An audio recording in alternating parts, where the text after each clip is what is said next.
This is Josio Samuels, Managing Director for FIA. Today, I'm just going to share a little bit about an article that popped on my Twitter feed about China and sharing their vision for the future and the learnings amongst Asian civilizations.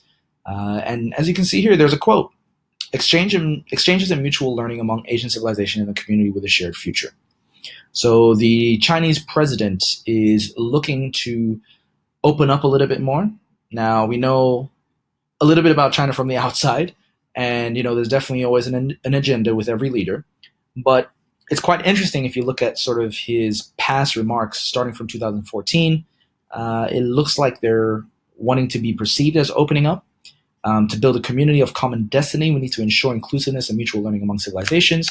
And this is actually also interesting because not too long ago, Japan also had the changing of their imperial era. So the new era name is Reiwa, as you can see here. And it's supposed to be the era that begins 1st May 2019. And I believe it's supposed to be peaceful harmony. I think that's what it was meant to be. But there's definitely a theme there of harmony, right? And, if any of this is true, would love to see a world, right, where we can live in a little bit more harmony. But the Chinese president is definitely making some stands. And the reason why I brought this up is because it's related to a conversation I had with a friend tonight who visited Fiji, which is my birth home. And she was talking about how there in Fiji, she was quite surprised to see that there's a thriving energy and hub of entrepreneurial activity taking place. And I thought this was really interesting because I was connected to my families, but I never really knew how much was happening from, I guess, a Western influence standpoint when it comes to business and entrepreneurs, etc. And it was always kind of a dream of mine to be able to give back and help the South Pacific in some way, because there's so much knowledge and wisdom, I believe, in areas like the South Pacific and Asia that is deeply embedded in their deep histories. And this also reminded me of this other game called Civilization, and it's one of my most favorite strategy games in the world because it really is all about just managing a civilization. A lot of the things that I've learned about community management have actually come from this game because I've learned so much about history from it.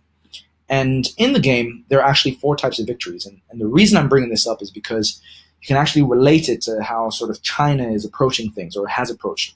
There's domination, science, diplomatic, and cultural. And everybody's kind of used to the domination victory, which is just, I guess, the U.S. kind of way where you just overpower, go big or go home, right? Use your military. Science is more tech side, all right? So a nation or civilization that's really tech-oriented can usually have a very good science domination or victory. Diplomatic, for more peaceful nations, they can use the art of persuasion to be able to get what they need or want. And then you've got cultural. And I think this is the cultural victory is sort of where China has placed itself because it hasn't really needed to force itself militarily. But culturally, I mean, let's be real. We see Asians everywhere. And I often include Indians as part of Asians because I'm part Indian. It's the cultural influence is there. But also vice versa. By doing that, opening themselves up that way, they've also opened themselves up to influence from the West. So it's kind of, for all their great firewalls of China and their desires to, close things off, I think they aren't stupid either and know that there's definitely going to be interactions with the outside world taking place. So with that also, comes the topic of this, cultural entrepreneurship. So the reason why this appeals is because there was a particular line, and I like to read academic papers every now and then. One notable development is the growing body of research that has approached entrepreneurship and innovation from a cultural perspective. Now, FIA, at the moment, because this is our first year, right? And so, of course, we are also validating our business model, seeing what works, what doesn't. But one thing that we're noticing is that we are actually not just helping people build communities.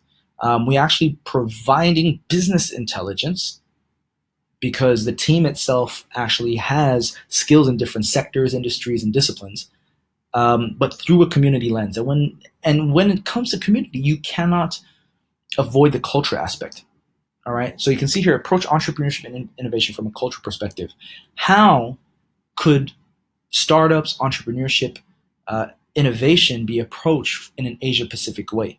And this is something that I think we're probably going to dig into more, looking into how not only can we look at, okay, maybe we come into groups, organizations, teams, etc., and share our way or method, but actually how can you look deep into the cultural influences of that group and extract from their own histories a way or a method that works for them.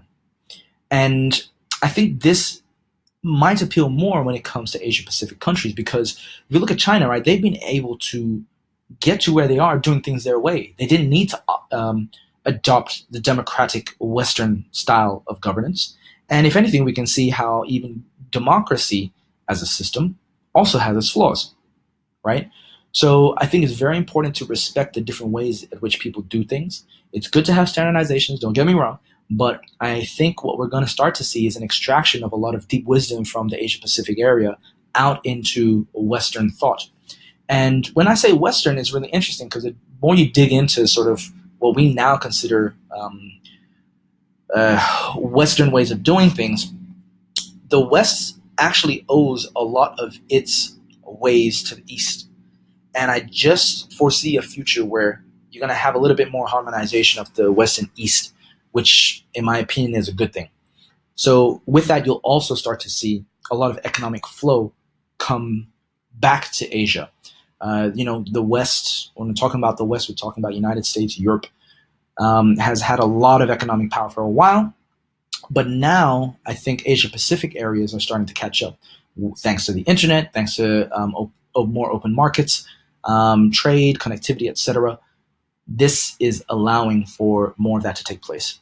And so with that, FIA is definitely going to be looking into how we can provide business intelligence, but through a cultural or community lens perspective, and see where that can take us. See that how that can help inform the way that we deal with communities, for brands, for businesses, because our intention is to start out as a community management agency, but the consulting side we do foresee moving much further beyond that in the future. And so if you're one of the few watching this now, you'll get to see this journey.